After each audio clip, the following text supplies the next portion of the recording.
সালাত এমন এক ব্যতিক্রম ইবাদত যার সকল শর্ত যদি বাতিল হয়ে যায় তবু সালাত বাতিল হবে না। সব শর্ত একসাথে যদি অনুপস্থিত থাকে, একসাথে নাই। সালাত আদায় করতে হলে পবিত্র হতে হয়। এত প্রস্তুতি অন্য ইবাদতের জন্য লাগে না যত প্রস্তুতি সালাতের জন্য লাগে। কিন্তু সব প্রস্তুতি যদি বাতিল হয় তবুও সালাত আদায় করতে হবে। সালাত আদায় করার জন্য পবিত্র হতে হয়। পবিত্র হওয়ার জন্য পানি লাগে, পানি নাই। মাটি দিয়ে তায়াম্মুম করতে হয়, মাটি নাই। বিনা পানি বিনা তায়াম্মুমে সালাত আদায় করতে হবে। পানি নাই, এই অজুহাতে সালাত বাতিল হবে না। তায়াম্মুমের মাটি নাই, এই অজুহাতে সালাত বাতিল হবে না যে সালাত আদায় করব না। এই অজুহাত কেউ দিতে পারবে না। পবিত্র পোশাক পরে সালাত আদায় করতে হয়। পবিত্র পোশাক যদি না থাকে অপবিত্র পোশাকে সালাত আদায় করতে হবে।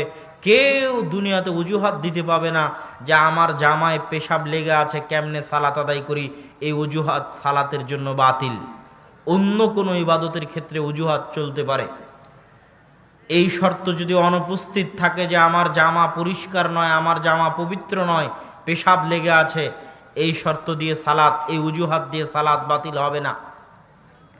সালাত আদায় করার জন্য দাঁড়িয়ে সালাত আদায় করতে হয়।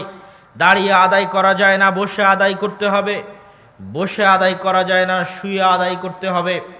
শুয়েও আদায় করা যায় না, হাত পা কিছু নড়ে না। হুঁশ বুদ্ধি যতক্ষণ আছে ততক্ষণ সালাত আদায় করতে হবে। আপনি কল্পনা করেন যে একজন মানুষের মধ্যে একসাথে এগুলো সব শর্ত যদি অনুপস্থিত থাকে, সব, ধরেন একজন মানুষ ইরাকের আবু গারিব কারাগারে অথবা আফগানিস্তানের গুয়ান্তানামো বে কারাগারে আছে। ওর ওখানে অজু করার পানি নাই, তায়াম্মুম করার মাটি নাই। ওর কাছে পবিত্র পোশাক তো বহু দূরের কথা, কাপড়ই নাই, উলঙ্গ অবস্থায় আছে। তাহলে একজন মানুষ উলঙ্গ অবস্থায় আছে, কাপড় নাই। একজন মানুষ, তার কাছে অজু করার পানি নাই, তায়াম্মুম করার মাটি নাই।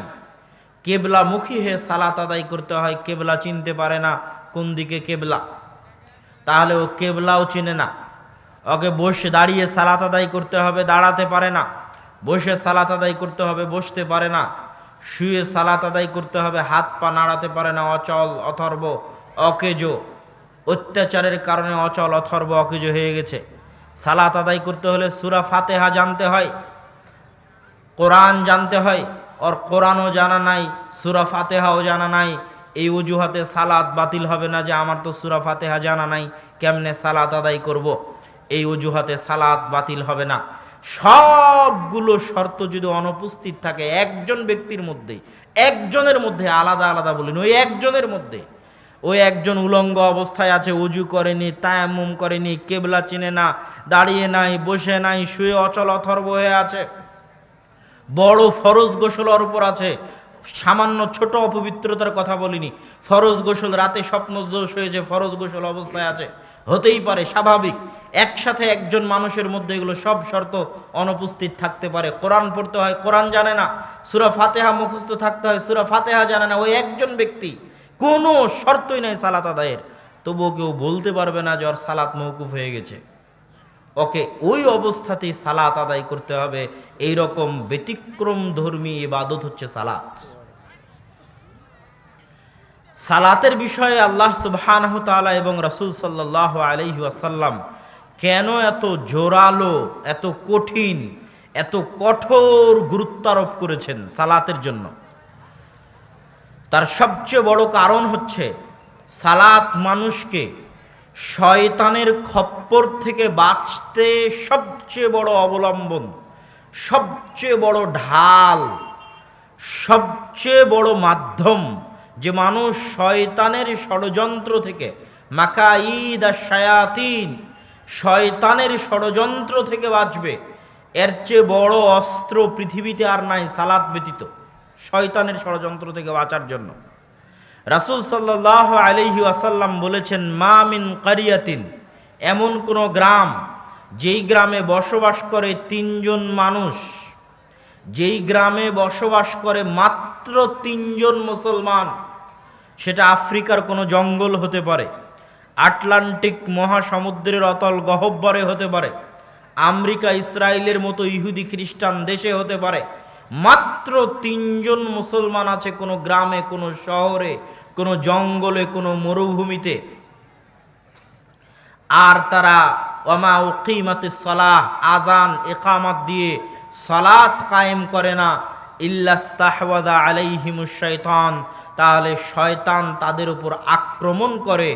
এমনভাবে আক্রমণ করে যেমনভাবে পালবিহীন ভেড়াকে নেকড়ে বাঘে আক্রমণ করে, ওইভাবে ওই ব্যক্তিকে শয়তান আক্রমণ করে। প্রথমত এই হাদিস বুঝার জন্য আপনাকে বুঝতে হবে যে শয়তানের অস্তিত্ব বাস্তব, কাল্পনিক নয়। শয়তানের অস্তিত্ব বাস্তব, কাল্পনিক নয়। শয়তানের অস্তিত্ব বাস্তব, কাল্পনিক নয়। পবিত্র কোরআন এবং হাদিসের পৃষ্ঠায় পৃষ্ঠায়, পাতায় পাতায় আল্লাহ সুবহানাহু ওয়া তাআলা এবং তার রাসূল মানুষকে শয়তান থেকে বাঁচাতে চেয়েছে, শয়তান থেকে সতর্ক করতে চেয়েছে। আমেরিকা, ইসরায়েল, ভারত আপনার অত বড় শত্রু নয় যত বড় শত্রু আপনার সাথে থাকা শয়তান। কেননা ওই আমেরিকা ইসরায়েলের সাথে কবে আপনার যুদ্ধ হবে আপনি জানেন না, কিন্তু আপনার সাথে যে শয়তান আছে ওর সাথে আপনার 24 ঘন্টার লড়াই, সকাল সন্ধ্যার লড়াই। এটা কাল্পনিক নয়, এটা বাস্তব। আল্লাহ সুবহানাহু ওয়া তাআলা পবিত্র কোরআনে শয়তানের কথা, আর রাসূল সাল্লাল্লাহু আলাইহি ওয়াসাল্লাম হাদিসে শয়তানের কথা এত বেশি পরিমাণে বলেছে যে শয়তানের উপর যদি আপনি বিশ্বাস না আনতে পারেন যে শয়তান বাস্তবে আছে, আপনি হেদায়েতের রাস্তা খুঁজে পাবেন না, বরং আপনি ধোঁকা খেতেই থাকবেন, ধোঁকা খেতেই থাকবেন। দেখেন, আলোচনায় ফিরে যাওয়ার আগে এখানে 2-1 মিনিট শয়তান সম্পর্কে 2-একটা কথা বলে নিই। কেননা শয়তান থেকে বাঁচাতেই সালাতের উপর এত কঠোর ও কঠিন গুরুত্ব আরোপ। সেটা কিভাবে, সেটাও আমি খুলে ব্যাখ্যা করে আপনাদেরকে বুঝাবো, কিন্তু তার আগে শয়তানকে বুঝেন। আল্লাহ সুবহানাহু ওয়া তাআলা পবিত্র কোরআন মাজিদে বহু জায়গায় বলেছেন, ইন্নাশ শাইতানা লাকুম আদুউম মুবিন, শয়তান তোমাদের প্রকাশ্য শত্রু। শয়তান কি করে? প্রত্যেকটা খারাপ কাজকে মানুষের সামনে ভালো করে পেশ করে। যুয়্যিনা লাহুমুশ শাইতানু মা কানু ইয়ামালুন, শয়তান তাদের সামনে তাদের কাজকে ভালো করে সুন্দর করে পেশ করে। আপনি যখন গান শোনেন তখন গান শুনতে যে ভালো লাগে, এটা আপনার ভালো লাগা নয়, এটা শয়তান আপনার কানে বসে আপনাকে ভালো লাগায়, এই ক্ষমতা আল্লাহ শয়তানকে দিয়েছে। কিন্তু এই ষড়যন্ত্র মানুষ ধরতে পারে না। রাসূল সাল্লাল্লাহু আলাইহি ওয়াসাল্লাম হাদিসে বলছেন যে মানুষ যখন ফজরের সালাতের সময় ঘুমিয়ে থাকে তখন শয়তান মানুষকে বলে, নাম নাম নাম, ইন্নাল লাইলা লাতাবিল, ঘুমাও ঘুমাও, রাত অনেক লম্বা, এবং 3টে গিট দিয়ে দেয়। তো যদিও শয়তানের এই প্ররোচনায় পা না দিয়ে সকালবেলা যখন শীতের রাতে আপনাকে ঘুমাতে ভালো লাগে, এই ভালো লাগাটা আপনার ভালো লাগা নয়, এটা শয়তানে ভালো লাগায়। কিন্তু যতক্ষণ আপনি শয়তানকে চিনতে পারেননি ততক্ষণ তো আপনি মনে করবেন আমাকে ঘুমাতে ভালো লাগছে, এটাই ধোঁকা। যতক্ষণ আপনি শয়তানকে বুঝতে পারেননি, শয়তানের অস্তিত্ব কাল্পনিক মনে করেছেন, বাস্তব মনে করেননি, ততক্ষণ আপনি মনে করবেন ঘুমাচ্ছেন তো আপনি আপনার আরামের জন্য। কিন্তু আজকে যদি আমার বক্তব্য শুনে বুঝতে পারেন যে শয়তান কাল্পনিক কোনো চরিত্র নয়, এটা একটা রিয়াল বাস্তব চরিত্র, এবং শয়তানের এই পাওয়ার, এই ক্ষমতা আল্লাহ দিয়েছে, এবং এই পৃথিবীটাকে আল্লাহ সুবহানাহু ওয়া তাআলা একটা গেমের মতো, ওই যে হাজারো যুবক আছে যারা গেম খেলে, এরা জানে যে গেম খেলতে গেলে ভিলেন না হলে গেম খেলে মজা নাই। ভিলেন থাকলেই তবে গেমে তার বিরুদ্ধে লড়াই করে মজা আছে। আল্লাহ আপনাকে পৃথিবীতে পাঠানোর সাথে সাথে আপনার জন্য ভিলেনও পাঠিয়ে দিয়েছে, শয়তানও পাঠিয়ে দিয়েছে। এটাই আপনার খেলা। আর আপনাকে সঠিক রাস্তা দেখানোর জন্য, সঠিক পথ দেখানোর জন্য নবী রাসূল কোরআন হাদিস দিয়ে দিয়েছে। এখন আপনি খেলেন, নবী রাসূল কোরআন হাদিসের কথা শুনে শয়তানের খপ্পর থেকে বাঁচার চেষ্টা করবেন, শয়তানের সাথে লড়াই করবেন, দিয়ে আল্লাহর বান্দা হবেন, না শয়তানের দাস, শয়তানের গোলাম, শয়তানের বান্দা হবেন, এটাই খেলা। কিন্তু এই খেলার কোনো টাইম টেবিল নাই, কোনো সময় নাই, কখন শেষ হবে পৃথিবীর কেউ জানে না। তো শয়তানের অবস্থাকে যদি আপনি কাল্পনিক মনে করেন, ধোকায় পড়বেন। আপনার ফজরের সালাতের সময়ের ঘুম আপনার নয়, এটা শয়তানে আপনাকে ভালো লাগায়। কানে গান শুনতে ভালো লাগে, এটা আপনার ভালো লাগা নয়, এটা শয়তানে আপনাকে ভালো লাগায়। যেদিন আপনি বুঝবেন এটা শয়তানে লাগাচ্ছে, ওই দিন আপনি সচেতন হবেন, ও হো এটা তো আমি না, এটা তো শয়তানে আমাকে করাচ্ছে, অতএব এটা করা হবে না, এর বিরুদ্ধে লড়াই করতে হবে। আর যতক্ষণ আপনি মনে করবেন যে শয়তান কাল্পনিক, আর ঘুমাবেন মনে করবেন নিজের আরামের জন্য ঘুমাচ্ছেন, গান শুনতে ভালো লাগছে তাই শুনছি, ততক্ষণ শয়তানের ষড়যন্ত্রও ধরতে পারবেন না, শয়তানের বিরুদ্ধে লড়াইও করতে পারবেন না, আর ইহকাল পরকাল উভয়টাই হারাবে।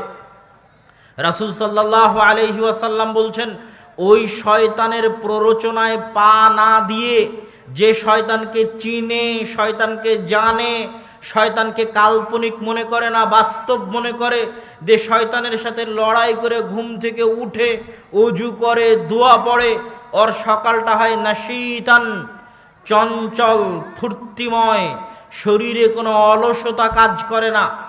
আর যে শয়তানের প্ররোচনায় পড়ে ঘুমিয়ে থাকে, ফজর বাদ দিয়ে 8টা 9টায় 10টায় উঠে, ওর পুরো দিনটা কাটে অলসতায়, খাবিসান নাফস, অন্তরটা কলুষিত অবস্থায়, খাবিসান নাফস, কুকুর শ্রীগালের মতো অন্তরটা কলুষিত অবস্থায়, অলস অবস্থায় সারাদিন পার হয়। আর যদি শয়তানের সাথে লড়াই করে সকালে উঠে যায়, তাহলে তিবান নাফস, অন্তরটা পবিত্র থাকে। আর নাশীতান, উৎফুল্ল পরিশ্রমী মেজাজে সারা দিন পার করে, তার সময়ে বরকত হয়। শয়তান যে কাল্পনিক নয়, বাস্তব, তার আপনাকে আমি কয়েকটা উদাহরণ দেই। হাদিসের পৃষ্ঠে পৃষ্ঠে পাতায় পাতায় উল্টালে, কোরআনেরও পৃষ্ঠে পৃষ্ঠে পাতায় পাতায় উল্টালে আপনি দেখবেন শয়তান, হাদিসও উল্টালে দেখবেন শয়তান। রাসূল সাল্লাল্লাহু আলাইহি ওয়াসাল্লাম বলছেন, মা মিন মাউলুদিন ইল্লা ওয়াশ শাইতানু ইয়ামাসসুহু, এমন কোনো আদম সন্তান জন্মগ্রহণ করে না যে আদম সন্তানকে শয়তানে স্পর্শ করে না, শয়তানে টাচ করে না, এরকম কোনো আদম সন্তান পৃথিবীতে জন্মগ্রহণ করেনি। যখন সে জন্ম নেয় প্রথমেই শয়তান টাচ করে, ফায়াস্তাহিল্লু সারিখা, আর শয়তানের টাচে ও চিৎকার করে কেঁদে ওঠে। সন্তান জন্ম নেওয়ার পর যে কেঁদে ওঠে, এটা শয়তানের আঘাতে কেঁদে ওঠে, এটা কাল্পনিক নয়। শয়তান বাস্তব, বাস্তবে শয়তানে টাচ করে, এই জন্য কেঁদে ওঠে। শয়তান কাল্পনিক নয়, বাস্তব। রাসূল সাল্লাল্লাহু আলাইহি ওয়াসাল্লাম বলছেন, ইল্লা মারিয়াম ওয়া ইবনুহা, তবে মারিয়াম এবং তার ছেলে ঈসাকে শয়তানে হাত লাগায়নি জন্মের পরে। মা মিনকুম মিন আহাদিন, তোমাদের মধ্যে এমন কেউ নেই যার সাথে তার কারিন থাকে না, কারিনুম মিনাল মালাইকা ওয়া কারিনুম মিনাশ শাইতান, সব সময় দুইটা বন্ধু থাকে। জন্মের পর থেকে প্রত্যেক মানুষের সাথে দুইটা বন্ধু থাকে, আমার সাথে আছে, আপনার সাথে আছে। এটা কাল্পনিক নয়, এটা বাস্তব। আপনি যখনই এটাকে বাস্তব বিশ্বাস করতে পারবেন, তখন হেদায়েতের রাস্তা খুলে যাবে। আর যদি বাস্তব বিশ্বাস করতে না পারেন, হেদায়েতের রাস্তা কোনোদিন খুলবে না। সব সময় আপনার সাথে দুইজন বন্ধু থাকে, একটা হচ্ছে ফেরেশতা বন্ধু, আর একটা হচ্ছে শয়তান বন্ধু। আপনার অন্তরে যত খারাপ কাজের পরিকল্পনা জাগে, ওটা শয়তানে দেয়, আর যত ভালো কাজের পরিকল্পনা জাগে, ওইটা ফেরেশতায় দেয়। আর এই শয়তানকে আল্লাহ এত ক্ষমতা দিয়ে রেখেছে, ইয়াজিরি মাজরাদ দাম, মানুষের রক্ত কণিকা যেদিক দিয়ে চলাচল করে, ওই প্রত্যেকটা জায়গার মধ্যে দিয়ে শয়তান চলাচল করতে পারে। রক্ত কণিকা যেই দিক দিয়ে চলাচল করে, ওই প্রত্যেকটা জায়গার মধ্যে দিয়ে শয়তান চলাচল করে। এই জন্য ইসলামের যত দোয়া, যত নিয়ম, যত আদব, সবগুলোর সাথে শয়তানের সম্পর্ক। রাসূল সাল্লাল্লাহু আলাইহি ওয়াসাল্লাম বলছেন, যখন তোমাদের কেউ, এগুলো হচ্ছে সব শয়তান কেন্দ্রিক। আপনি হাদিস পড়বেন আর দেখবেন শয়তান। রাসূল সাল্লাল্লাহু আলাইহি ওয়াসাল্লাম বলছেন, আগলিকুল আবওয়াব, দরজা বন্ধ করো। অযকুরুসমাল্লাহ, দরজা বন্ধ করার সময় আল্লাহর নাম নাও।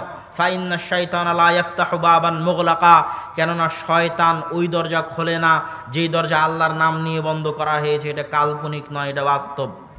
এই প্রত্যেকটা হাদিস আপনি হাদিস পড়লেই দেখবেন শয়তান। ওয়াখাম্মিরু আনিয়াতাকুম ওয়াযকুরু ইসমাল্লাহ, তোমাদের পাত্র ঢেকে দাও আর আল্লাহর নাম নাও, বিসমিল্লাহ বলে পাত্র ঢাকো। যেই পাত্র বিসমিল্লাহ বলে ঢাকা হয়েছে ওই পাত্র শয়তানে খুলে না। মান আকালা, যে ব্যক্তি খায়, ওয়ালাম ইয়াযকুর ইসমাল্লাহ, আর আল্লাহর নাম না নেয়, ইয়াকুলু মাআহু শাইতান, তার সাথে শয়তানে খায়। এটা কাল্পনিক নয়, এটা বাস্তব। ইদা দাখালা আহাদুকুম ফি বাইতিহি, যখন তোমাদের কেউ বাড়িতে প্রবেশ করে, ওয়ালাম ইয়াযকুর ইসমাল্লাহ, কিন্তু আল্লাহ সুবহানাহু ওয়া তাআলার নাম নেয় না। আল্লাহর নাম মানে আসসালাম, এটা হচ্ছে আল্লাহর নাম। সালাম মানে শান্তি, শান্তি আল্লাহর নাম। যখন তোমাদের কেউ বাড়িতে প্রবেশ করে আর আল্লাহর নাম নেয় না, মানে আসসালামু আলাইকুম বলে না, সালাম আল্লাহর নাম, শান্তি আল্লাহর নাম, আসসালামু আলাইকুম বলে না, তখন শয়তানে চিৎকার করে বলে আর সঙ্গী সাথীদেরকে, এই সঙ্গী সাথী, এই বাড়ি তোমাদের মাবিতুকুম ওয়া আশাকুম, এই বাড়িতে তোমাদের থাকার জায়গা, এই বাড়িতে তোমাদের খাওয়ার জায়গা, এখানে থাকো, খাও, আড্ডা দাও। আর যদি ঢোকার সময় বলে আসসালামু আলাইকুম, তাহলে শয়তান তার সঙ্গী সাথীকে বলে এই বাড়িতে তোমাদের থাকারও ব্যবস্থা নাই, এই বাড়িতে তোমাদের খাওয়ারও ব্যবস্থা নাই। এই হাদিস কাল্পনিক নয়, বাস্তব। আসলেই যদি আপনি সালাম দিয়ে বাড়িতে প্রবেশ করেন তাহলে শয়তান বাড়িতে থাকতে পায় না, শয়তান আছে আপনার সাথে সবসময় 24 ঘন্টা আছে। এতক্ষণ আমি শুধু শয়তানেরই হাদিস পড়ছি। শয়তানের সাথে লড়াই করতে শিখাই সিরাতে মুস্তাকিমের রাস্তা পেয়ে যাওয়া। আর যে শয়তানকে চিনতে পারলো না, বুঝতে পারলো না, বিশ্বাস করতে পারলো না, অনুভব করতে পারলো না, শয়তানকে প্রকৃতভাবে বিশ্বাস করতে পারলো না, অনুভব করতে পারলো না, ও খারাপ কাজ করবে আর মনে করবে আমার আনন্দের জন্য করছি, খারাপ কাজ করবে আর মনে করবে আমার মজার জন্য করছি। কিন্তু ওর শত্রু ভিলেন, ওই যে আল্লাহ তৈরি করে দিয়েছে ইবলিস আর তার বাহিনী, ও যে ওকে প্ররোচনা দিয়ে ওয়াসওয়াসা দিয়ে করাচ্ছে, এটার মাথায় জীবনেও কাজ করবে না। এই জন্য শয়তান সম্পর্কে আমাদের জ্ঞান থাকতেই হবে। সম্মানিত উপস্থিতি, রাসূল সাল্লাল্লাহু আলাইহি ওয়াসাল্লাম শয়তান সম্পর্কে বলতে গিয়ে বলছেন, যখন তোমাদের ইদা তাইমা আহাদুকুম, যখন তোমাদের কেউ খায়, ফাসাকাতাত লুকমাতান, আর তার হাত থেকে কোনো লোকমা পড়ে যায়, মিয়াদি, ফাসাকাতাত লুকমাতুন মিন ইয়াদি, তার হাত থেকে কোনো লোকমা, কোনো দানা, খাদ্যের দানা পড়ে যায়, ফাল ইউমিত মা রাবাহু মিনহা, সে যেন ওই দানা উঠিয়ে দানার সাথে লেগে থাকা ময়লা ধুয়ে ফেলে সেটা আবার খেয়ে নেয়। ওয়ালা ইয়াদাহা লিশ-শাইতান, ওই দানাকে যেন শয়তানের জন্য না রাখে, ওই দানাকে যেন শয়তানের জন্য না রাখে। আর যখন তোমাদের কেউ খায় তখন যেন ইয়ালা আকায়াদা, তার হাত চেটে খায়, এই জন্য যে সে জানে না যে তার কোন দানাতে বরকত আছে, এটাকে যেন সে শয়তানের জন্য না রাখে। কোন দানায় বরকত আছে এটা সে জানে না। কি জন্য? ফাইন্নাশ শাইতানা ইয়ারসুদুন নাস আলা কুল্লি শাইইন হাত্তা ইনদা মাতামিহ, শয়তান ওঁত পেতে থাকে মানুষের প্রত্যেকটা পদক্ষেপে। ইয়ারসুদুন নাস, আল্লাহ রাসূল বলছেন শয়তান ওঁত পেতে থাকে মানুষের প্রত্যেকটা পদক্ষেপে, এমনকি মানুষের খাবারের সময়ও শয়তান ওঁত পেতে বসে থাকে। যদি খাবার বিসমিল্লাহ বলে খেলো কিনা, ওঁত পেতে বসে আছে। ডান হাতে খেলো কিনা, ওঁত পেতে বসে আছে। যদি তোমাদের কেউ ডান হাতে না খায়, বাম হাতে খায়, তাহলে তার সাথে শয়তান খায়। রাসূল সাল্লাল্লাহু আলাইহি ওয়াসাল্লামের হাদিস। ওয়াল্লাহি, আল্লাহর কসম, এগুলো একটাও কাল্পনিক কথা নয়, প্রত্যেকটা বাস্তবে শয়তান এই কাজগুলো করে। বাস্তবে শয়তান আপনার খাবার টেবিলে বসে আছে, আপনার কার্যক্রম ওঁত পেতে বসে সে পর্যবেক্ষণ করছে এবং দেখছে, এবং যেখানেও সুযোগ পাবে ওখানেও আপনার উপর হামলা করবে।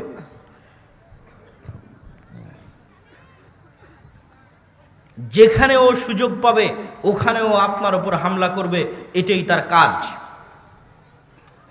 রাসূল সাল্লাল্লাহু আলাইহি ওয়াসাল্লাম বলছেন, যখন তোমাদের কেউ বাড়ি থেকে বের হয়, সে যদি বলে বিসমিল্লাহি তাওয়াক্কালতু আলাল্লাহ লা হাওলা ওয়ালা কুওয়াতা ইল্লা বিল্লাহ, এই দোয়া যদি পড়ে তাহলে ও শয়তানের খপ্পর থেকে বেঁচে গেল, শয়তান তার থেকে দূরে সরে যায়।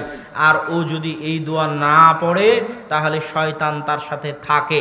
এরকম শয়তানের হাদিস যদি আমি পড়তে থাকি, অসংখ্য অগণিত শয়তানের হাদিস। ওই বাড়িতে ফেরেশতা প্রবেশ করে না, যে বাড়িতে ছবি থাকে, কুকুর থাকে, ওই বাড়িতে শয়তান থাকে, যেই বাড়িতে ছবি থাকে, কুকুর থাকে। এগুলো সব হচ্ছে বাস্তব হাদিস, এগুলো একটাও কাল্পনিক নয়। আর শয়তান মানুষের চিরন্তন শত্রু।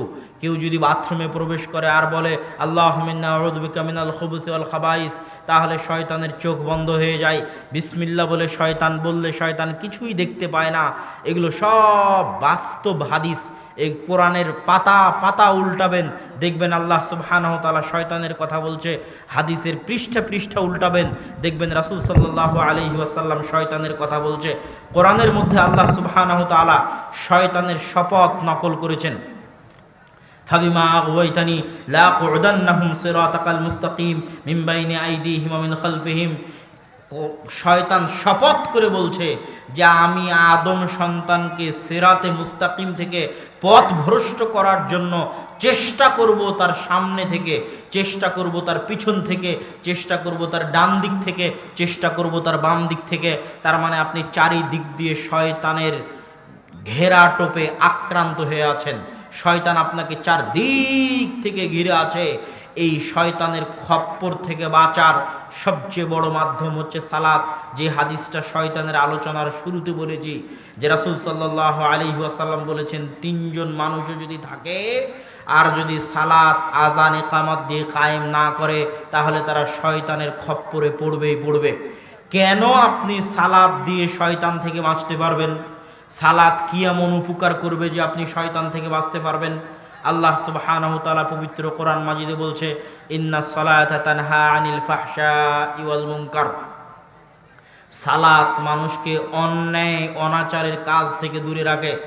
এখন আপনি দেখছেন যে কি রে, ওই মানুষ তো সালাত আদায় করে তাও তো গুনাহ করে, সালাত আদায় করে তাও তো খারাপ কাজ করে। এর কারণ কিন্তু সালাত নয়। এর কারণ কি জানেন? এর কারণ হচ্ছে সালাত যেই উদ্দেশ্যে দেওয়া, সেটা হচ্ছে অন্তরকে কন্ট্রোল করতে পারার প্রশিক্ষণের প্রথম ধাপ হচ্ছে সালাত। পৃথিবীতে মানুষ যত গুনাহ করে, সব গুনাহের মূল কারণ হচ্ছে শয়তানের ওয়াসওয়াসা থেকে নিজের অন্তরকে কন্ট্রোল করতে পারে না। যত গুনাহ করে সব গুনাহের মূল কারণ হচ্ছে শয়তানের ওয়াসওয়াসা থেকে নিজের অন্তরকে কন্ট্রোল করতে পারে না। এখন একটা কাজ করার জন্য তো আপনাকে প্রশিক্ষণ নিতে হবে। আপনি যদি অন্তরকে কন্ট্রোল করতে চান, তাহলে আপনাকে কিছু করেই অন্তরকে প্রশিক্ষণ দিতে হবে কন্ট্রোল করা। আর অন্তরকে কন্ট্রোল করার সবচেয়ে বড় মাধ্যম, অন্তরকে কন্ট্রোল তাকবীরে উলা, প্রথম তাকবীর, তাকবীরে তাহরিমার সাথে টানা 40 দিন জামাতে সালাত আদায় করে, তাহলে ও জাহান্নাম থেকে মুক্ত। আল্লাহু আকবার। কিন্তু আপনি শুরু করেন, দেখি পারেন কিনা। কয়দিন টিকতে পারেন? টিকতে পারবেন না, খুব কঠিন। আপনার অন্তরের জন্য সবচেয়ে বড় চ্যালেঞ্জ হচ্ছে 5 ওয়াক্ত সালাতে মসজিদে উপস্থিত হওয়া। এটাই সবচেয়ে বড় চ্যালেঞ্জ। আপনি দেখবেন যে নামাজি কিন্তু গুনাহ করছে, ও 5 ওয়াক্ত সালাতে নিয়মিত মসজিদে উপস্থিত হয় না রে বাবা। ও নামাজ ঠুকঠুক পড়ে, এক ওয়াক্ত পড়লো, এক ওয়াক্ত ছাড়লো, এক ওয়াক্তে মসজিদে যায়, তার এক ওয়াক্তে যায় না। নিয়মিত 5 ওয়াক্ত সালাতে মসজিদে উপস্থিত হওয়া, এটা আপনার অন্তরের জন্য সবচেয়ে বড় চ্যালেঞ্জ। আর ওই যে 40 দিন টানা আপনি 5 ওয়াক্ত সালাত তাকবীরে তাহরিমা সহ পড়লেন, এটা যেন আপনার অন্তরকে প্রশিক্ষণ দেওয়ার প্রথম ধাপ কমপ্লিট করে ফেললেন। আর আপনার অন্তরকে যখন আপনি এতখানি কাবু করতে পেরেছেন যে 5 ওয়াক্ত সালাতে মসজিদে নিয়ে যেতে পারছেন অন্তরকে, তাহলে অন্য গুনাহ থেকে অন্তরকে কন্ট্রোল করার ক্ষমতা অটোমেটিক আপনার মধ্যে চলে আসবে। আমি মনে হয় বুঝাতে পারিনি আপনাদেরকে। আমি যদি বুঝাতে না পারি তাহলে এটা আমার ব্যর্থতা। ওই যে মুসল্লি পাপে লিপ্ত আছে, পাপ করছে, ও নিয়মিত 5 ওয়াক্ত সালাত মসজিদে জামাতের সাথে আদায় করে না, এই জন্য এখনো আর নামাজ ওকে গুনাহ থেকে বিরত রাখতে পারেনি। অন্তরকে প্রশিক্ষণের প্রথম ধাপ নিয়মিত 5 ওয়াক্ত সালাত মসজিদে উপস্থিত করার মতো এই চ্যালেঞ্জ মোকাবেলা করা। আর অন্তরকে প্রশিক্ষণের শেষ ধাপ, অন্তরকে প্রশিক্ষণের শেষ ধাপ সালাতুর রাজুলি ফি জাওফিল লাইল ওয়ান নাসু নিয়াম। রাতের অন্ধকারে মানুষের সালাত, যখন অন্য মানুষে ঘুমন্ত। কেউ যদি তাহাজ্জুদের সালাতের আদি হয়ে যায়, অভ্যস্ত হয়ে যায়, নিজের অন্তরকে এতটা কাবু করতে পেরেছে, এতটা কন্ট্রোলে আনতে পেরেছে যে প্রতি রাতে তাহাজ্জুদের সালাতে উপস্থিত হয়ে তাহাজ্জুদের সালাত আদায় করতে পারে। তো ওর অন্তরকে যে এতখানি কন্ট্রোল করতে পেরেছে, ও অন্য অনেক গুনাহ থেকে বিরত থাকার মতো তার অন্তরকে কন্ট্রোল করতে পারবে। এটা অন্তর প্রশিক্ষণের শেষ ধাপ। আর প্রথম ধাপ হচ্ছে 5 ওয়াক্ত সালাতে জামাতে উপস্থিত হতেই হবে। 5 ওয়াক্ত সালাতে জামাতে উপস্থিত হলেন না মানে আপনার হেদায়েতের রাস্তা বন্ধ হয়ে যাচ্ছে, আপনার গুনাহের রাস্তা খুলতে থাকতেছে। এই জন্যই রাসূল সাল্লাল্লাহু আলাইহি ওয়াসাল্লাম বলেছেন, শয়তানের খপ্পর থেকে বাঁচার প্রথম অস্ত্র হচ্ছে 5 ওয়াক্ত সালাতে জামাতে উপস্থিত হওয়া। এখানে আপনাকে আরও একটা মজার জিনিস বলি সালাত সম্পর্কে, যেটা সচরাচর আমাদের দেশের 90% মানুষ জানেও না, বুঝেও না, বলেও না। সেটা কি? সেটা হচ্ছে একজন মুসল্লির সালাতকে খাটো করা হয় তার গুনাহ দিয়ে, তার পাপ দিয়ে। মুসল্লির সালাতকে খাটো করা হয় তার গুনাহ দিয়ে, তার পাপ দিয়ে। বলে আরে ওর নামাজ দিয়ে কি হবে, ওর বউ তো পর্দা করে না, ওর নামাজ দিয়ে কি হবে, ও তো ঘুষ খায়, ওর নামাজ দিয়ে কি হবে, ও তো সুদ খায়, ওর নামাজ দিয়ে কি হবে, ও তো সুদি ব্যাংকে চাকরি করে। এখানে তার সালাতকে খাটো করা হচ্ছে তার গুনাহ দিয়ে, তার সালাতকে খাটো করা হচ্ছে তার গুনাহ দিয়ে। অথচ বিষয়টা এমন নয়। হ্যাঁ, আমরা তাকে উদ্বুদ্ধ করার জন্য বলতে পারি যে আপনি সালাত আদায় করেন, তো কেন ঘুষের সাথে জড়িত আছেন, উদ্বুদ্ধ করার জন্য তাকে বলতে পারি। কিন্তু তার ঘুষের কারণে তার সালাতকে খাটো করতে পারি না। কি জন্য? এখানে আপনাকে দুটো সূক্ষ্ম জিনিস বলে রাখি সালাত সম্পর্কে। এক, আল্লাহ সুবহানাহু তাআলার নিষেধ লঙ্ঘন করার চাইতে আল্লাহ সুবহানাহু তাআলার আদেশ লঙ্ঘন করা মহাপাপ। আল্লাহ সুবহানাহু তাআলার নিষেধাজ্ঞা অমান্য করার চাইতে আল্লাহ সুবহানাহু তাআলার আদেশ লঙ্ঘন করা বড় পাপ। ইবনুল কাইয়িম রাহিমাহুল্লাহ বইয়ের মধ্যে লিখেছেন যে আল্লাহ সুবহানাহু তাআলার আদেশ, আল্লাহ সুবহানাহু তাআলার নিষেধ অমান্য করার চাইতে আল্লাহর আদেশ লঙ্ঘন করা বড় পাপ। আল্লাহর নিষেধ কি? আল্লাহ সুবহানাহু তাআলা বলেছেন সুদ খাওয়া হারাম, আহাল্লাল্লাহুল বাইআ ওয়া হাররামার রিবা। আল্লাহর আদেশ কি? আকিমুস সালাত, সালাত কায়েম করো। সুদ খাওয়ার গুনাহের চাইতে সালাত ছেড়ে দেওয়ার গুনাহ বড় মহাপাপ। আল্লাহর আদেশ হচ্ছে, আল্লাহর নিষেধ হচ্ছে ঘুষ খাওয়া হারাম। আল্লাহ সুবহানাহু তাআলার আদেশ হচ্ছে সালাত আদায় করো। ঘুষ খাওয়ার গুনাহের চাইতে সালাত ছেড়ে দেওয়ার গুনাহ বড় মহাপাপ। আল্লাহ সুবহানাহু তাআলার নিষেধ হচ্ছে, আল্লাহ সুবহানাহু তাআলা খামর, মাদক দ্রব্যকে হারাম করেছেন। আল্লাহর আদেশ আকিমুস সালাত, সালাত কায়েম করো। মদ খাওয়ার গুনাহের চাইতে সালাত ছেড়ে দেওয়ার গুনাহ মহাপাপ, বড় পাপ। আল্লাহ সুবহানাহু তাআলার নিষেধ বিড়ি সিগারেট খাওয়া হারাম, নেশাদার দ্রব্য হারাম। বিড়ি সিগারেট খাওয়ার গুনাহের চাইতে সালাত ছেড়ে দেওয়ার গুনাহ মহাপাপ, বড় পাপ। আল্লাহ সুবহানাহু তাআলার নিষেধ হচ্ছে জেনা করা হারাম, জেনা করার গুনাহের চাইতে সালাত ছেড়ে দেওয়ার গুনাহ মহাপাপ, বড় পাপ। আল্লাহ সুবহানাহু তাআলার নিষেধ অমান্য করার চাইতে আল্লাহর আদেশ, আল্লাহর অর্ডার, আল্লাহর আদেশ, আল্লাহর অর্ডার অমান্য করা মহাপাপ, বড় পাপ। এই জন্য কেউ যদি সুদ খায় তবুও সালাত আদায় করতে বাধ্য, কেউ যদি ঘুষ খায় তবুও সালাত আদায় করতে বাধ্য, কেউ যদি অন্যায় কাজে লিপ্ত থাকে তবুও সালাত আদায় করতে বাধ্য, কেউ যদি নেশাদার দ্রব্য পান করে তবুও সালাত আদায় করতে বাধ্য। নেশাদার দ্রব্যের অজুহাতে, সুদের অজুহাতে, ঘুষের অজুহাতে, হারাম ইনকামের অজুহাতে সালাত বাদ দিতে পাবে না। আর ওর গুনাহের কারণে ওর সালাতকে ছোট করা যাবে না। কি জন্য? ইবনুল কাইয়িম রাহিমাহুল্লাহ লিখছেন তার বইয়ের মধ্যে যে যে ব্যক্তি একই সাথে সুদও খাচ্ছে, তার আগে একটু ভূমিকা বলে নেই।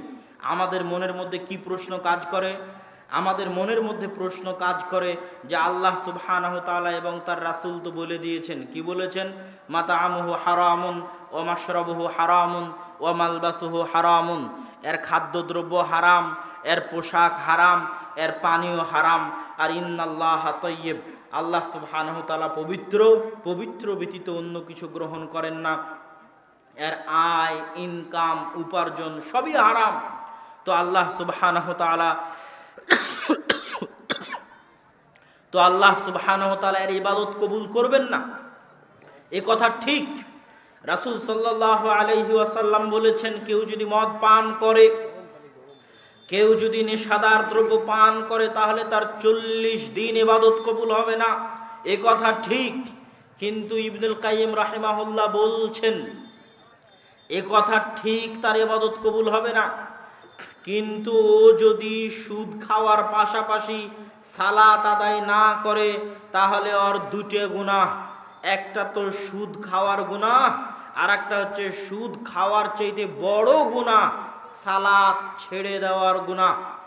আর ও যদি সুদ খাওয়ার পাশাপাশি সালাত আদায় করে, তাহলে হারাম ইনকামের জন্য ওর ইবাদত আল্লাহর দরবারে কবুল হবে না, তথা সালাতের যত ফজিলত আছে একটা ফজিলতও পাবে না।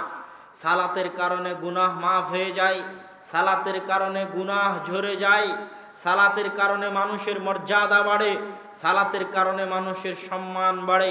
সালাতের যত ফজিলত আছে একটাও পাবে না, সালাতের যত নেকি আছে একটাও পাবে না, কিন্তু সালাত ছেড়ে দেওয়ার গুনাহ থেকে বেঁচে যাবে। আল্লাহর দরবারে সালাত কবুল হবে না মানে নেকি পাবে না, কিন্তু সালাত বাদ দিলে যে গুনাহ হতো, যেটা সুদ খাওয়ার চাইতে বড় গুনাহ, সালাত ছেড়ে দিলে যে গুনাহ হতো, যেটা ঘুষ খাওয়ার চাইতে বড় গুনাহ, সালাত ছেড়ে দিলে যে গুনাহ হতো, যেটা গান বাজানোর চাইতে বড় গুনাহ, সালাত ছেড়ে দিলে যে গুনাহ হতো, যেটা বিড়ি সিগারেট খাওয়ার চাইতে বড় গুনাহ, ওই গুনাহ থেকে ও বেঁচে যাবে। তখন ওর গুনাহ থাকলো শুধু একটা, যেই অপরাধ, যেই পাপে ওই লিপ্ত আছে, শুধু ওই একটা গুনাহই তার বাকি থাকলো। আর সালাত ছেড়ে দেওয়ার গুনাহ থেকে বেঁচে গেল, কিন্তু সালাত যেহেতু আর কবুল হবে না, সেহেতু সালাতের জন্য কোনো নেকি পাবে না। আমি আপনাদেরকে সালাতের গুরুত্ব বুঝাতে পারছি কিনা আমি জানি না, তবে এতটুকু আপনাদেরকে স্পষ্ট করতে চাই যে আপনি যত বড় অপরাধী হন, আপনি যত বড় পাপী হন, আপনার জামা যত অপবিত্র থাক, আপনার কোনো দোয়া দরুদ মুখস্থ নাই, আপনার কোনো সূরা ফাতিহা, কোনো কোরআনের তেলাওয়াত মুখস্থ নাই, আপনার মুখে দাড়ি নাই, মাথায় টুপি নাই, পরনে কাপড় নাই, আর 24 ঘন্টা আপনি গুনাহে লিপ্ত, তবুও আপনি সালাত ছাড়তে পাবেন না, সালাত আদায় করতে আপনি বাধ্য, করতেই হবে। ওই সালাতই একদিন আপনাকে ওই গুনাহগুলো ছাড়ার রাস্তা তৈরি করে দিবে ইনশাআল্লাহ। কিন্তু যদি আপনি সালাত ছেড়ে দেন, তাহলে ওই গুনাহ থেকে বাঁচার আর কোনো রাস্তা খুঁজে পাবেন না। অতএব সালাত হচ্ছে এমন একটা জিনিস যেটা আপনাকে হেদায়েতের রাস্তায় নিয়ে যাবে। সালাত এত গুরুত্বপূর্ণ, সালাত এত গুরুত্বপূর্ণ, সালাত এত গুরুত্বপূর্ণ যে মানুষ তার জীবনে যত আমল করবে, কোনো আমল আল্লাহ সুবহানাহু ওয়া তাআলা গ্রহণ করবেন না সালাত ব্যতীত। রাসূল সাল্লাল্লাহু আলাইহি ওয়াসাল্লাম বলেছেন, আউয়ালু মা ইউহাসাবু বিহিল আবদু ইয়াউমাল কিয়ামা আস-সালাত, ফাইন সালুহাত সালুহা সাইরু আমালিহি ওয়া ইন ফাসাদাত ফাসাদা সাইরু আমালিহি। কিয়ামতের মাঠে প্রথম হিসাব হবে সালাতের। আর এক হাদিসে রাসূল সাল্লাল্লাহু আলাইহি ওয়াসাল্লাম বলেছেন, আউয়ালু মা ইউকদা বিহি ইয়াউমাল কিয়ামাহ আদ-দাম আদ-দিমা। কিয়ামতের মাঠে প্রথম বিচার হবে রক্তের। তাহলে প্রথম হিসাব হবে সালাতের, প্রথম বিচার হবে রক্তের। বিচার আর হিসাব এক নয়, বিচার আর হিসাব এক নয়, বিচার আর হিসাব এক নয়। বিচারে কোনো আপোষ নাই, হিসাবে আপোষ হতে পারে। বিচারে কোনো আপোষ নাই, হিসাবে আপোষ হতে পারে। বিচার মানে সারা পৃথিবীর মানুষ, জজ কোর্ট, হাইকোর্ট, উচ্চ আদালত, বিচার, সালিশ, পাড়া, গ্রাম, চেয়ারম্যান, এমপি, মেম্বার, মন্ত্রী, কোথাও তার ন্যায় বিচার পায়নি। পৃথিবীর শুরু থেকে নিয়ে শেষ পর্যন্ত মানুষের উপর যত অত্যাচার করেছে, পশু প্রাণীতে আর এক পশু প্রাণীর উপর যত অত্যাচার করেছে, মানুষে পশু প্রাণীর উপর যত অত্যাচার করেছে, অত্যাচারের মাত্রা বাড়তে বাড়তে বাড়তে বাড়তে বাড়তে বাড়তে আসমান ছুঁয়ে গেছে। কিয়ামতের মাঠে আল্লাহ সুবহানাহু ওয়া তাআলা হবেন বিচারক, কোনো ওকিল, কোনো দোভাষী থাকবে না। আল্লাহ সুবহানাহু ওয়া তাআলা ওই যে আসমান ছুঁয়ে গেছে অত্যাচার, আল্লাহ সুবহানাহু ওয়া তাআলা বিচার শুরু করবেন, বিচারে কোনো আপোষ নাই। ওই অত্যাচারের মাত্রাকে তিনি কমাতে কমাতে কমাতে কমাতে বিচারের মাঠে শূন্য করবেন। যদি তিনি বিচারের মাঠে অত্যাচারকে শূন্য, জিরো না করতে পারেন, তাহলে তিনি আদল নন, তাহলে তিনি ন্যায়পরায়ণ নন। বলে আয়াজ বিল্লাহ। আর আল্লাহ ন্যায়পরায়ণ। ইন্নী হারামতু যুলমা আলাইয়া, আল্লাহ বলছেন আমি আমার উপর জুলুম বা অত্যাচারকে হারাম করেছি। তিনি ন্যায়পরায়ণ, তিনি নিজের উপর জুলুম বা অত্যাচারকে হারাম করেছেন। তিনি ন্যায়পরায়ণ, তিনি নিজের উপর জুলুম বা অত্যাচারকে হারাম করেছেন। এই জন্য বিচারক হিসেবে যখন তিনি দায়িত্ব পালন করবেন, তখন কোনো ছাড়, কোনো আপোষ নাই, তিনি জিরো করবেনই করবেন। অত্যাচারের মাত্রাকে তিনি জিরো করবেনই করবেন। এমনকি অশিংওয়ালা ছাগলকে শিং দিয়ে, দুনিয়াতে যেই ছাগলের শিং ছিল ওকে মারার জন্য বলবেন, বলে আল্লাহ সুবহানাহু ওয়া তাআলা এইভাবে অত্যাচারের মাত্রাকে জিরো করবেন। এটা বিচার। আর এই বিচারের প্রথম বিচার হবে হত্যার। এই বিচারের প্রথম বিচার হবে রক্তের। কে কাকে দুনিয়াতে হত্যা করেছে, নিহত ব্যক্তি হত্যাকারীর ঘাড় ধরে আল্লাহর দরবারে নিয়ে আসবে, আল্লাহ এ আমাকে হত্যা করেছে। এটা আল্লাহর বিচার। এখানে কোনো ছাড় নাই, এখানে কোনো মাফ নাই, এখানে কোনো আপোষ নাই। আর হিসাব হচ্ছে আল্লাহ আপনাকে করতে বলেছিল, আপনি করেননি। আল্লাহ আপনাকে সালাত আদায় করতে বলেছিল, দান করতে বলেছিল, যাকাত দিতে বলেছিল, কোরআন তেলাওয়াত করতে বলেছিল। এগুলো সব হিসাব। তো এই সব হিসাবের প্রথম হিসাব হবে সালাতের। যদি সালাত আপনি ঠিক মতো দিতে না পারেন, তাহলে অন্য আর একটাও আল্লাহ সুবহানাহু ওয়া তাআলা দেখবেন না। তুমি সালাতের হিসাবই ঠিক করনি, অন্যগুলো দেখে কি লাভ? আমি তো তোমাকে যে আদেশ দিয়েছি করার জন্য, তার সবচেয়ে বড় একমাত্র আদেশ হচ্ছে সালাত। কিছুই যদি না করতে, খালি যদি 5 ওয়াক্ত সালাত আদায় করতে, আর যদি গরিব হয়, ওর জাকাত নাই, ও যদি গরিব হয়, ওর হজ নাই, 5 ওয়াক্ত সালাত, 1 মাসের সিয়াম, আল্লাহ সুবহানাহু ওয়া তাআলা ক্ষমা করে জান্নাতে দিয়ে দিতে পারতেন। আশা করা যায় ইনশাআল্লাহ। জান্নাতে যাওয়া অত কঠিন কিছু নয়। শুধুই যদি 5 ওয়াক্ত সালাত আদায় করতে, আল্লাহ রাসূল বলেছেন এই দেখো তোমরা যদি জান্নাতীকে দেখতে চাও তাহলে একে দেখো। ও কিছুই বলেনি, খালি বলেছে আল্লাহ রাসূল আপনি যা বলেছেন ফরজ কাজ, এই ফরজ ব্যতীত এর কমও করব না, এর বেশিও করব না। এই জন্য আপনারা আর একটা জিনিস মনে রাখবেন, আহাব্বুল আমাল ইনদাল্লাহ আল ফারাইজ। আল্লাহর নিকটে সবচেয়ে প্রিয় হচ্ছে ফরজ। আল্লাহ যেটাকে আপনাকে ফরজ করেছেন ওটা সবচেয়ে প্রিয়। কোটি টাকা দান করার চাইতে জোহরের সালাত জামাতে আদায় করা আল্লাহর নিকটে বেশি প্রিয়। আপনি যত নেকির কাজ করেন না কেন, সব নেকির কাজের চাইতে আল্লাহর নিকটে সবচেয়ে বেশি প্রিয় হচ্ছে যেটা আল্লাহ সুবহানাহু ওয়া তাআলা আপনার উপর ফরজ করেছেন। সেটা খালি ফরজটুকুই করেন, করে আল্লাহর দরবারে যান, আপনার গুনাহ খাতা আল্লাহ সুবহানাহু ওয়া তাআলা আশা করা যায় মাফ করে দিয়ে আপনাকে জান্নাতে দিয়ে দিবে ইনশাআল্লাহ। কিন্তু সালাতই যদি আদায় না করেন, আর যত এদিক ওদিক যান, এটা করেন সেটা করেন, কিছুই আর কিয়ামতের মাঠে কাজে আসবে না। সালাত এত গুরুত্বপূর্ণ, সালাত এত জরুরি, সালাত এত প্রয়োজনীয়। সম্মানিত উপস্থিতি, সালাত এত গুরুত্বপূর্ণ, এত জরুরি, এত প্রয়োজনীয় দেখেই ইব্রাহিম আলাইহিস সালাতু ওয়াস সালাম দোয়া করেছেন আল্লাহর নিকটে, রব্বি জাআলনি মুকিমাস সালাহ ওয়া মিন যুররিয়াতি। আল্লাহ আমাকে সালাত আদায়কারী বানান, আমার বংশধরকে সালাত আদায়কারী বানান। আল্লাহ আমাকে সালাত আদায়কারী বানান, আমার বংশধরকে সালাত আদায়কারী বানান। সালাত আদায়কারী হওয়াই সবচেয়ে বড় সফলতা। কিচ্ছু করা লাগবে না, কিচ্ছু হওয়া লাগবে না। বিসিএস ক্যাডার হওয়ার দরকার নাই, পিএইচডি ডিগ্রির দরকার নাই, কোটি টাকার দরকার নাই, বাড়ি গাড়ির দরকার নাই। সবচেয়ে বড় সফলতা 5 ওয়াক্ত সালাত নিয়মিত মসজিদে জামাতে আদায় করতে পারা। এই জন্য ইব্রাহিম আলাইহিস সালাম আল্লাহর কাছে চাইতেন, আল্লাহ সালাত আদায়কারী বানান, আমার বংশধরকে সালাত আদায়কারী বানান। আপনাদের নিজেদেরও দোয়া থাকা উচিত আল্লাহর নিকটে যে হে আল্লাহ, আপনি আমাদেরকে মৃত্যু দিবেন না সালাত আদায়কারী না বানিয়ে। আমিন। হে আল্লাহ, আমাদের বংশধরকে মৃত্যু দিবেন না সালাত আদায়কারী না বানিয়ে। আল্লাহুম্মা আমিন। এবং যত পিতা আছেন, যত মাতা আছেন, সন্তানকে এখন থেকেই সালাতের জন্য ডাকবেন, সালাতের জন্য ডাকেন। আপনার এই ডাকার মধ্যে আল্লাহ এমন বরকত দিবে, এখন হয়তো আপনার সন্তান আপনার ডাকে সাড়া দিয়ে সালাত আদায় করছে না, কিন্তু এই ডাকের মধ্যে আল্লাহ এমন বরকত দিবে, একদিন আসবে যেই দিন ও সালাত আদায় করবে, কিন্তু আপনি যদি নাই ডাকেন তাহলে এই বরকত তৈরি হবে কোথায় থেকে? এই জন্য আপনারা সালাত নিজেরা আদায় করবেন, সন্তান সন্ততিকে সালাতের জন্য ডাকবেন, জীবন বাজি রেখে একটাই কাজ করার চেষ্টা করবেন, কিছুই করার দরকার নাই রে বাবা, জীবন বাজি রেখে একটাই কাজ করার চেষ্টা করবেন, পরিবার পরিজন আত্মীয় স্বজন বাপ মা ছেলে মেয়ে সবাই মিলে শুধু একটাই কাজ করার চেষ্টা করবেন, সেটা হচ্ছে সালাত। এই সালাতের আমানত যদি রক্ষা করতে পারেন, দুনিয়ার বাকি সব রাস্তা আপনার জন্য উন্মুক্ত হয়ে যাবে। পৃথিবীতে যারা দুনিয়াবী জীবনেও সফলতা অর্জন করতে চায়, দুনিয়াবী জীবনেও যারা সফলতা অর্জন করতে চায়, তাদেরও সালাতের বাইরে কোনো রাস্তা নাই যে রাস্তা দিয়ে ওরা দুনিয়াবী জীবনে সফলতা অর্জন করবে। কেন এই কথা বললাম? আজকের পৃথিবীতে যারা সফলতার দার্স দেয়, সফলতার আলোচনা করে, তারা মানুষকে সবার আগে শিখায় টাইম ম্যানেজমেন্ট। যারা শিক্ষিত ছেলেপেলে আছে তারা বুঝতে পারবে যে সময়কে কন্ট্রোল করতে পারা, টাইম ম্যানেজমেন্ট করতে পারলে সময়ে বরকত হয়, সব কাজ সুষ্ঠুভাবে সম্পূর্ণ করা যায়, সময় মতো সম্পূর্ণ করা যায়।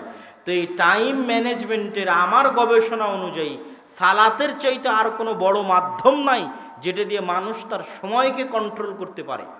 আপনি যদি দেখবেন যে 5 ওয়াক্ত সালাত বিহীন একটা দিন আর 5 ওয়াক্ত সালাতওয়ালা একটা দিন, যেই দিনটা আপনার 5 ওয়াক্ত বিহীন পার হয়ে গেছে, ওই দিনে দেখবেন কোনো কাজই হয়নি। দেখবেন যে আপনার কাজই তো শুরু করেছেন আপনি 10টার সময়, 10টার সময় কাজ শুরু করতে করতেই তো দুপুরের খাবারের সময় হয়ে গেছে, দুপুরের খাবারের সময় হয়ে কাজ শুরু করতে না করতে লেবার মিস্ত্রি এখন বলছে চলে যাব, সময়ে বরকত পাবেন না। আর ওই যে ফজরের সালাতে যদি উঠেন, ফজর থেকে জোহর পর্যন্ত মেলা লম্বা সময় ফজরের সালাতে উঠে কাজ শুরু করবেন, দেখবেন 10টার মধ্যে কাজ শেষ হয়ে গেছে, আর কি কাজ করবেন, কাজ খুঁজে পাবেন না। এটা সালাতের বরকত। আবার যখন জোহরের সময় আসবে তখন সালাত বলবে, আপনাকে সালাত বলবে, এই তুমি জোহরের পর কি করবা এখনই ভাবো। এটা হচ্ছে আপনাকে সালাত আপনাকে রিমাইন্ড করছে। আর আপনি যদি ওই ক্যারাম বোর্ড খেলতে থাকছেন, জুয়া খেলতে থাকছেন, কখন জোহর থেকে আসর হয়ে গেছে, আসর থেকে মাগরিব হয়ে গেছে, মাগরিব থেকে ইশা হয়ে গেছে, দিন পার হয়ে গেছে, আপনি বুঝতে পারেননি। ওই দেখা যাচ্ছে মোবাইল নিয়ে বসে আছে, ফেসবুক নিয়ে বসে আছে, ভিডিও গেম নিয়ে বসে আছে, সিরিয়াল নিয়ে বসে আছে, মুভি নিয়ে বসে আছে, কখন জোহর হয়েছে, আসর হয়েছে, মাগরিব হয়েছে, ইশা হয়েছে, বুঝতে পারেনি। ওর দিন কিভাবে পার হয়ে গেছে বুঝতে পারেনি।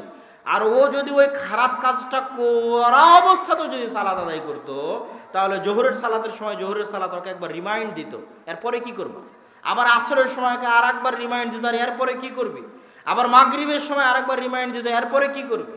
এশার সময় আরেকবার রিমাইন্ড দিতে, এরপরে কি করবি। তাহলে যত কাজেই ব্যস্ত থাক, প্রত্যেক ব্যস্ততার মাঝে একটা করে ছোট্ট বিরতি আছে, যেই বিরতিতে ও নতুন করে ভাবার সুযোগ পাচ্ছে, দিনটাকে কাজে লাগানোর সুযোগ পাচ্ছে। এটা যে টাইম ম্যানেজমেন্টের যত মূলনীতি আছে, সব মূলনীতিতে সালাতের চাইতে বড় কোনো মাধ্যম নাই, যেটা একজন ব্যবসায়ী, যেটা একজন কৃষক, যেটা একজন ছাত্র, যেটা একজন শিক্ষক, যেটা একজন দোকানদার, যে পর্যায়ে আছে, সকলের বরকতের রাস্তা, দুনিয়াবী সফলতার রাস্তা উন্মুক্ত করে দিবে, এরকম কোনো মাধ্যম সালাতের বাইরে নাই। আর মানুষ আজকের যুগে আত্মহত্যা করে, মানসিক প্রশান্তি খুঁজতে যায়, মানসিক প্রশান্তি খুঁজতে গিয়ে যোগা করে, ধ্যান করে, অমুক তুমুক কত রাস্তা অবলম্বন করে। সালাত হচ্ছে মানুষের মানসিক প্রশান্তির সবচেয়ে বড় মাধ্যম। দেখেন, মানসিক প্রশান্তির 2টা মাধ্যম। 1 নাম্বার হচ্ছে আলা বিযিক্রিল্লাহি তাতমাইন্নুল কুলুব। আর এটার সাথে সালাতের সম্পর্ক এত ওতপ্রোত যে আমাদের দেশের মানুষও ঠিকভাবে বুঝে না যে সালাত আসলে কেন এত জরুরি করে ফরজ করা হয়েছে। এটা যে যিকরুল্লাহর কারণে সালাত ফরজ করা হয়েছে, এটা মানুষ বুঝতে পারে না। কোরআনের আয়াত দেখবেন, আল্লাহ সুবহানাহু ওয়া তাআলা বলছেন আকিমিস সালাতা লিযিকরি, আকিমিস সালাতা লিযিকরি। আল্লাহ বলেছেন কোরআনে আকিমিস সালাতা লিযিকরি, আল্লাহকে স্মরণ। আল্লাহকে স্মরণ কেমন বিষয়, আল্লাহকে স্মরণ কেমন বিষয় সেটা আপনাকে একটু 2 মিনিট দেখাই। ইউনুস আলাইহিস সালাতু ওয়াস সালাম আল্লাহর নবী, আল্লাহর নবী মাছের পেটে আছেন। আল্লাহ কি জানেন না যে তার নবী মাছের পেটে? অবশ্যই জানে আল্লাহ সুবহানাহু ওয়া তাআলা যে তার নবী মাছের পেটে। তো আল্লাহ সুবহানাহু ওয়া তাআলা কি তার নবীকে ভালোবাসেন না? অবশ্যই ভালোবাসেন। আল্লাহ সুবহানাহু ওয়া তাআলার কি তার নবীর সাথে কথা হয় না, যোগাযোগ হয় না? অবশ্যই তার সাথে কথা হয়, যোগাযোগ হয়। আল্লাহ জানেন তার নবী মাছের পেটে, আল্লাহ তার নবীকে ভালোবাসেন, আল্লাহর সাথে তার নবীর যোগাযোগ হয়, কথা হয়। তারপরও আল্লাহ বলছেন যে ইউনুস যদি মাছের পেটে আমাকে না ডাকতো, আমাকে না স্মরণ করতো, তাহলে আমার নবী হওয়ার পরও, আমি এটা জানার পরও যে ইউনুস মাছের পেটে, কিয়ামত পর্যন্ত তাকে মাছের পেট থেকে বের করতাম না। আল্লাহু আকবার। তাহলে আল্লাহ তার নবীর কাছেও চান যে তার নবী তাকে বিপদে পড়ে ডাকুক। লা ইলাহা ইল্লা আনতা সুবহানাকা ইন্নী কুনতু মিনাজ জালিমিন। এই আয়াতের পরে কোরআনে আল্লাহ সুবহানাহু ওয়া তাআলা এই কথা বলেছেন। মুসা আলাইহিস সালাতু ওয়াস সালামকে আল্লাহ সুবহানাহু ওয়া তাআলা বলছেন, ইযহাব ইলা ফিরআউন, যাও ফেরাউনের নিকটে, দাওয়াত দাও ফেরাউনকে। মুসা আলাইহিস সালাতু ওয়াস সালাম অজুহাত আল্লাহর সামনে পেশ করলেন। মুখ পুড়ে গেছে, কথা ভালো করে বলতে পারি না, আমার ভয় হয় আমার সাথে একজন পরামর্শ দানকারী দেন, যাতে সে আমাকে পরামর্শ দিতে পারে এবং আমার জন্য শক্তি হিসেবে কাজ করে। যখন মুসা আলাইহিস সালাতু ওয়াস সালাম আল্লাহকে বললেন যে আমার জিহ্বা কাজ করে না, তখন আল্লাহ চাইলে সাথে সাথেই মুসা আলাইহিস সালাতু ওয়াস সালামের জিহ্বা ঠিক করে দিতে পারতেন। আল্লাহ জানছেন যে মুসার জিহ্বা এতদিন থেকে পুড়ে আছে, এতদিনেও আল্লাহ মুসা আলাইহিস সালামের জিহ্বা ঠিক করে দেননি। যখন মুসা আলাইহিস সালাতু ওয়াস সালাম বলছেন আমার জিহ্বায় সমস্যা, তখনও আল্লাহ সুবহানাহু ওয়া তাআলা মুসা আলাইহিস সালামের জিহ্বা ঠিক করে দেননি। আল্লাহ আবার পাল্টা মুসা আলাইহিস সালামকে বলছেন, মুসা আলাইহিস সালাম জিহ্বা যদি ঠিক করতে চান তাহলে আমার কাছে দোয়া করেন, রব্বিশরাহ লি সাদরি ওয়া ইয়াসসির লি আমরি ওয়াহলুল উকদাতাম মিন লিসানি ইয়াফকাহু কওলি। যেখানে আল্লাহর সাথে নবীর রানিং কথোপকথন হচ্ছে, আল্লাহ জানছে নবীর এই সমস্যা, আল্লাহ নবীকে দাওয়াত দেওয়ার জন্য পাঠাচ্ছে, নবীও বলছে আমার এই সমস্যা, সেখানে আল্লাহ আবার পাল্টা নবীকে বলছে আমার কাছে চাইতে হবে। আল্লাহু আকবার। তো নবী যখন এবার পাল্টা আল্লাহ সুবহানাহু ওয়া তাআলার কাছে আল্লাহর শিখিয়ে দেওয়া দোয়া অনুযায়ী বলল, তখন এবার আল্লাহ সুবহানাহু ওয়া তাআলা নবীর জিহ্বা ঠিক করে দিলেন। তাহলে এইটা হচ্ছে আল্লাহ সুবহানাহু ওয়া তাআলার জিকির, আল্লাহ সুবহানাহু ওয়া তাআলার স্মরণ, আল্লাহ সুবহানাহু ওয়া তাআলার ডাক, আল্লাহ সুবহানাহু ওয়া তাআলার আহ্বান। এটা কিভাবে মানুষের অন্তরের সাথে সম্পৃক্ত, কেন মানুষের আত্মিক প্রশান্তি আল্লাহর স্মরণে নিহিত আছে?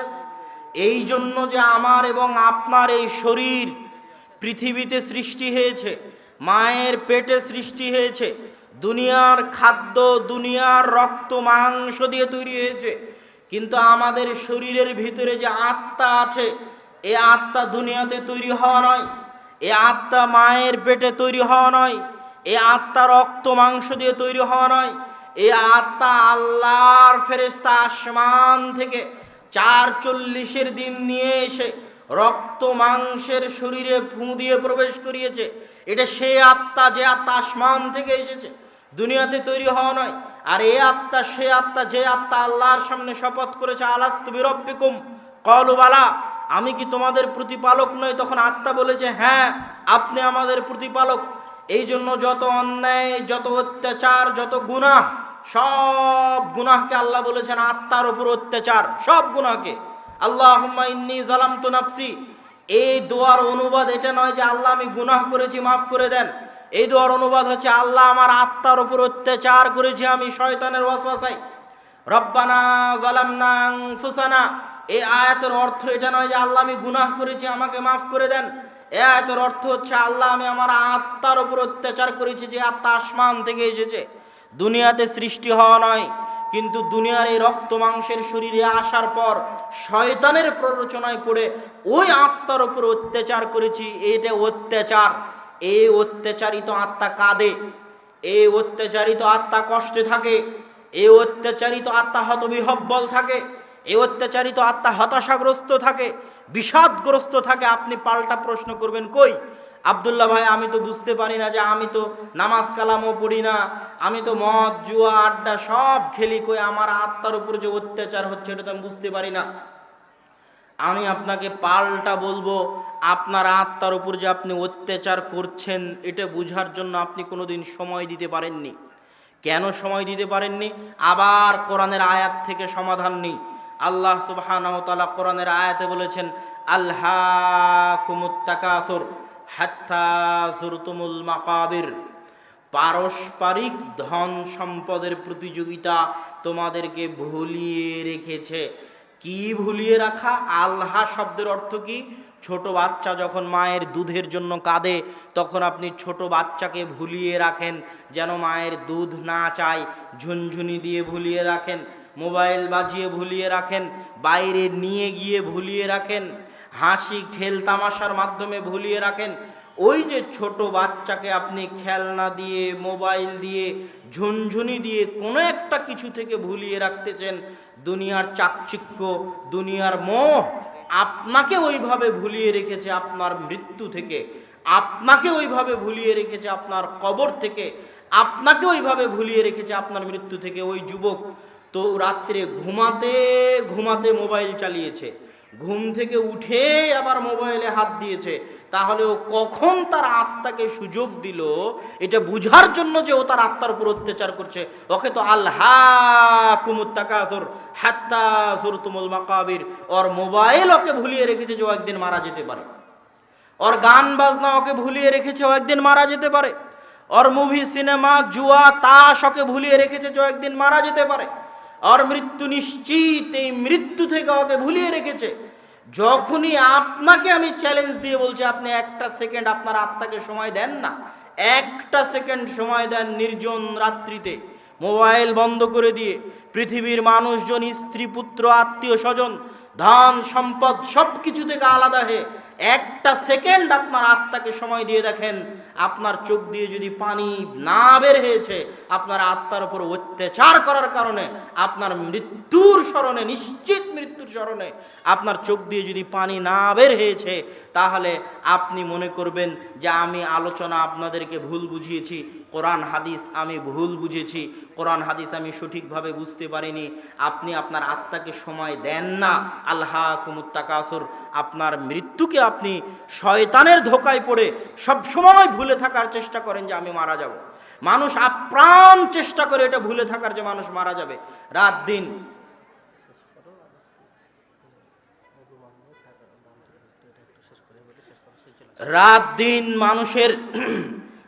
দিন মানুষের আমি আমার আলোচনার শেষের দিকে চলে এসেছি। আমি বলছিলাম যে আত্মার খোরাক হচ্ছে সালাত। তো সালাতের ক্ষেত্রে আল্লাহ সুবহানাহু ওয়া তাআলা বলছে, আকিমিস সালাতা লিযিকরি, সালাত আদায় করবে আমাকে স্মরণ করার জন্য। কি জন্য? দিনে রাতে 24 ঘন্টায় আমি চাইতাম মানুষ তুমি 50 বার আল্লাহকে স্মরণ করো। তো 50 বার যদি স্মরণ না করতে পারো, অন্তত পক্ষে 5 বার আল্লাহকে স্মরণ করতে হবে। সালাতের শেষ বৈশিষ্ট্য হচ্ছে আসমানের নিচে, জমিনের উপরে আল্লাহর নিকটে দোয়া চাওয়ার, আল্লাহর নিকটে প্রার্থনা করার, আল্লাহর নিকটে সাহায্য চাওয়ার। সালাতের চাইতে বড় কোনো মাধ্যম নেই, সালাতের চাইতে উত্তম কোনো মাধ্যম নেই, সালাতের চাইতে শ্রেষ্ঠ কোনো মাধ্যম নেই। আল্লাহর নিকটে দোয়া চাওয়ার সবচেয়ে বড় মাধ্যম হচ্ছে সালাত। এই জন্য রাসূল সাল্লাল্লাহু আলাইহি ওয়াসাল্লাম বৃষ্টি চাওয়ার জন্য সালাতের ব্যবস্থা করলেন। এই জন্য রাসূল সাল্লাল্লাহু আলাইহি ওয়াসাল্লাম চন্দ্রগ্রহণের বিপদ থেকে বাঁচতে সালাতের ব্যবস্থা করলেন। এই জন্য রাসূল সাল্লাল্লাহু আলাইহি ওয়াসাল্লাম জানাজার ব্যক্তি, মৃত ব্যক্তির দোয়া করার জন্য সালাতের ব্যবস্থা করলেন। প্রত্যেকটা পর্বে দেখবেন সালাতের ব্যবস্থা। মারিয়াম আলাইহা সালাতু ওয়াস সালামকে দেখে জাকারিয়ার সন্তানের ইচ্ছা হলো, সন্তানের জন্য দোয়া করবেন, সালাতে দাঁড়িয়ে গেলেন। সারা আলাইহা সালাতু ওয়াস সালাম বিপদে পড়েছেন, পৃথিবীতে সাহায্য করার মতো কেউ তখন নাই যে সাহায্য করতে পারে, আল্লাহর সাহায্যের দরকার, সাহায্যের জন্য সালাতে দাঁড়িয়ে গেলেন। তো আল্লাহর সাহায্য পাওয়ার সবচেয়ে বড় মাধ্যম হচ্ছে সালাত। এই বলে আজকের আলোচনার শেষের দিকে চলে আসি। আজকের আলোচনার যে জালসা, যে আয়োজন, এই আয়োজনে আপনাদের সহযোগিতার হাত, দানের হাত আপনারা বাড়িয়ে দিবেন। আর দানের কথা বলতে গিয়ে আমি ছোট্ট একটা আয়াত বলেই মানুষকে বুঝাতে চাই দানের কথা। মিম্মা রাযাকনাহুম ইউনফিকুন, আল্লাহ বলেনি আপনার টাকা দান করতে হবে গোটা কোরআন। গোটা কোরআনে কোথাও আল্লাহ সুবহানাহু ওয়া তাআলা বলেনি যে আপনি আপনার টাকা দান করবেন। সব জায়গায় আল্লাহ বলেছেন রাযাকনা তোমার পকেটে যে টাকা আছে ওটা আমার দেওয়া রিজিক, 500 বিঘা সম্পত্তির মালিক হলেও ওটা আমার দেওয়া রিজিক, 100 তলা বিল্ডিংয়ের মালিক হলেও ওটা আমার দেওয়া রিজিক। আল্লাহ কোথাও বলেননি যে আপনি আপনার টাকা দান করেন। রাযাকনা মিম্মা রাযাকনাহুম ইউনফিকুন, আমরা রিজিক হিসেবে দিয়েছি, আমি আল্লাহ আমার দেওয়া রিজিক, ওই রিজিক থেকে আমার রাস্তায় দান করো, আমি তোমার ধন সম্পদ আরও বাড়িয়ে দিব। তো আপনাদের মধ্যে যারা যাবে রুমাল হাতে করে আপনারা তাদের সহযোগিতা করার চেষ্টা করবেন। আলোচনার শেষের দিকে এসে কয়েকটি দাওয়াত আপনাদের উদ্দেশ্যে। এক, আল জামিয়া সালাফিয়া রূপগঞ্জ নারায়ণগঞ্জে আগামী 3-4 মার্চ সালাফি কনফারেন্স, সেখানে আপনাদের উপস্থিত হওয়ার জন্য আহ্বান। দ্বিতীয়ত, আপনাদের থেকে দিনাজপুর খুব বেশি দূরে হবে বলে আমার ধারণা নয়। উত্তরবঙ্গের জন্য, রংপুর বিভাগের জন্য একটা শিক্ষার প্রাণকেন্দ্র গড়ে উঠুক, এই জন্য আমরা দিনাজপুর, তেঘরা, বিরলে প্রায় 10 থেকে 12 বিঘা জমির উপর আল জামিয়া সালাফিয়ার উদ্বোধন এবং সালাফি কনফারেন্স 11ই মার্চ শুক্রবার জুমার খুতবা দিয়ে শুরু হবে। রূপগঞ্জ নারায়ণগঞ্জে যেতে না পারলেও আপনাদের নিকটে উদাত্ত আহ্বান থাকবে যে অবশ্যই দিনাজপুরের এই সম্মেলনে আপনারা অংশগ্রহণ করার চেষ্টা করবেন, এটা আপনাদের নিকটে দাওয়াত থাকলো। আর আজকে যদি বই পুস্তক, মাসিক আল ইতিসাম এগুলো সম্ভবত স্টলে আজকে বিক্রি হবে না। হাতের বামে বইয়ের স্টল আছে, বইয়ের দোকান দেওয়া আছে, সেখানে আপনারা পাবেন। বিশেষ করে নতুন কয়েকটি বই আছে, যেমন পোশাক পরিচ্ছদের নিয়ম কানুন, সাজসজ্জার নিয়ম কানুন, কেমন পোশাক পুরুষে পরবে, কেমন পোশাক নারীতে পরবে, এর বিধিবিধান সংক্রান্ত বই, পোশাক, নতুন বই। তারপরে নতুন বই হচ্ছে রাসূল সাল্লাল্লাহু আলাইহি ওয়াসাল্লামের সালাত এবং প্রচলিত সালাত, রাসূল সাল্লাল্লাহু আলাইহি ওয়াসাল্লামের সালাত বনাম প্রচলিত সালাত, এই বইটাও নতুন প্রকাশিত হয়েছে। সালাতের উপর সহজ সাবলীল সাধারণ জনগণের বোধগম্য ভাষায় লিখিত বই। আপনাদের মধ্যে হয়তো রুমাল নিয়ে ঘুরছে আমার ধারণা, বের হয়েছে। যদি বের হয় তাহলে আপনারা অবশ্যই তাদেরকে আপনাদের সহযোগিতার হাত বাড়িয়ে দিবেন। এই নতুন বইগুলো, রিজিক নামে একটা বই আছে, সেটাও নতুন বই। আর যদি কোনো বই না নিয়ে যেতে পারেন তাহলে মাসিক আল ইতিসাম ছাড়া যাওয়া হবে না, মাসিক আল ইতিসাম নিয়ে যেতে হবে। এটা আপনাদের ঈমানি নৈতিক দায়িত্ব ও কর্তব্য। এই বলে আমি আমার আজকের সালাতের উপর সংক্ষিপ্ত আলোচনা এখানেই শেষ করছি। ওয়া আখিরু দাওয়ানা আনিল হামদুলিল্লাহি রাব্বিল আলামিন। আসসালামু আলাইকুম ওয়া রাহমাতুল্লাহি ওয়া বারাকাতুহু।